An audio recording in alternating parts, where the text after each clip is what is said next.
السلام علیکم۔ ہماری رہائش گاؤں میں تھی۔ وہاں اسکولوں کی تعداد کم تھی۔ میں 9ویں جماعت کی طالب علم تھی۔ میرا کوئی دوسرا بہن بھائی نہ تھا۔ میں اپنے والدین کے ساتھ گاؤں میں ہی رہتی تھی۔ ندا سے میری دوستی اسکول میں ہوئی تھی۔ ہماری دوستی کو 4 سال ہو گئے تھے۔ ندا اپنے والدین اور 2 بھائیوں کے ساتھ رہتی تھی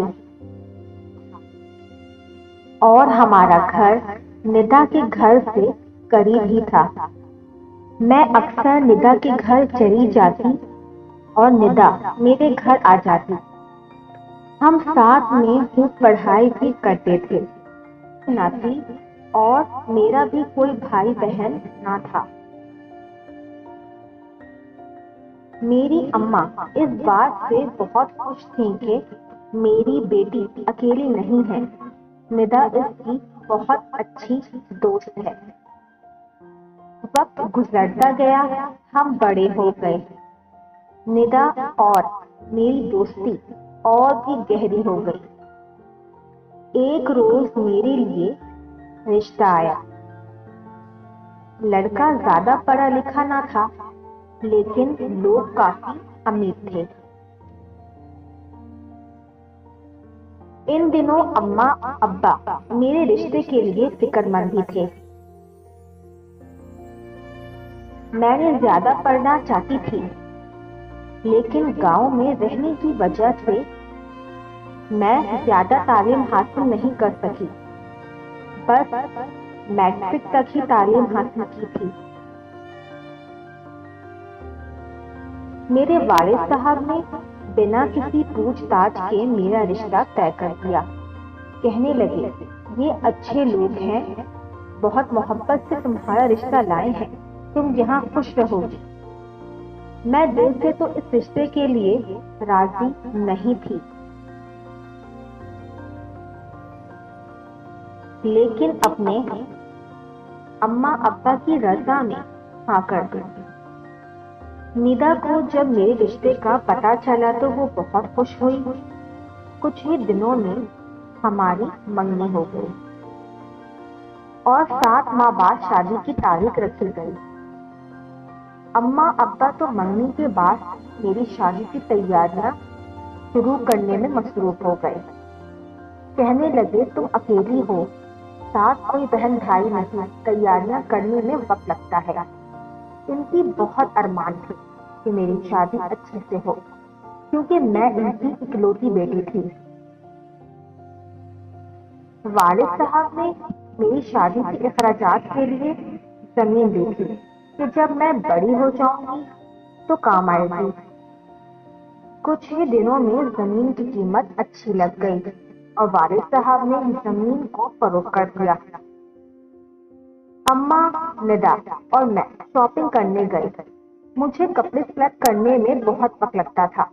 ندا نے میری مدد کی۔ ندا کی وجہ سے میری بڑی میں بہت خوبصورت سوٹ رکھے گئے۔ سب بہت خوش تھے۔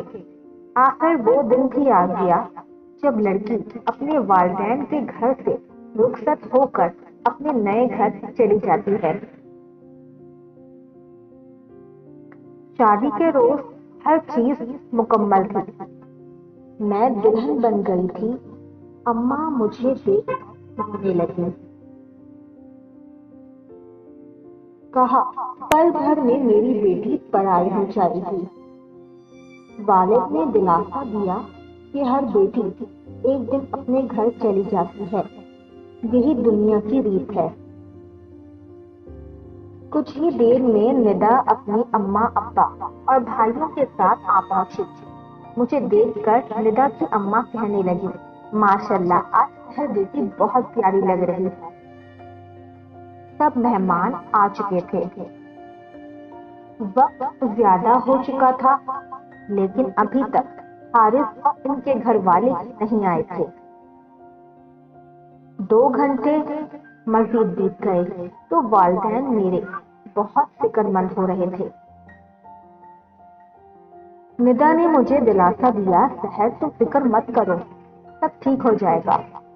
پھر ایک شخص نے آ کر اطلاع دی کہ حارث اور ان کے گھر والے گاؤں چھوڑ کر چلے گئے ہیں۔ والد صاحب تب غصے میں آ گئے، کہا میری بیٹی کے ساتھ اتنا بڑا دھوکا۔ ابا نے حارث کے گھر والوں کے بارے میں زیادہ جانے بغیر ہی میرا رشتہ طے کر دیا تھا۔ شاید اسی دن کی وجہ سے میں دل سے راضی نہ تھی۔ اپنے والدین کی خاطر ان کی رضا میں ہاں کر دی۔ ندا کی اماں نے میری والدہ کو ہاتھ رکھتے ہوئے کہا، بہن آپ پریشان نہ ہو، سحر بہت پیاری بیٹی ہے، ہمیں اس بات کی بہت خوشی ہوگی کہ آپ ندا کے بھائی عمر سے اپنی بیٹی کی شادی کرا دیں۔ میرے والدین بھی اس رشتے کے لیے رضامند ہو گئے۔ ندا مجھے اپنی بھابھی بنتا دیکھ بہت خوش ہوئی تھی۔ ندا اور اس کے گھر والوں کی وجہ سے میری زندگی خراب ہونے سے بچ گئی۔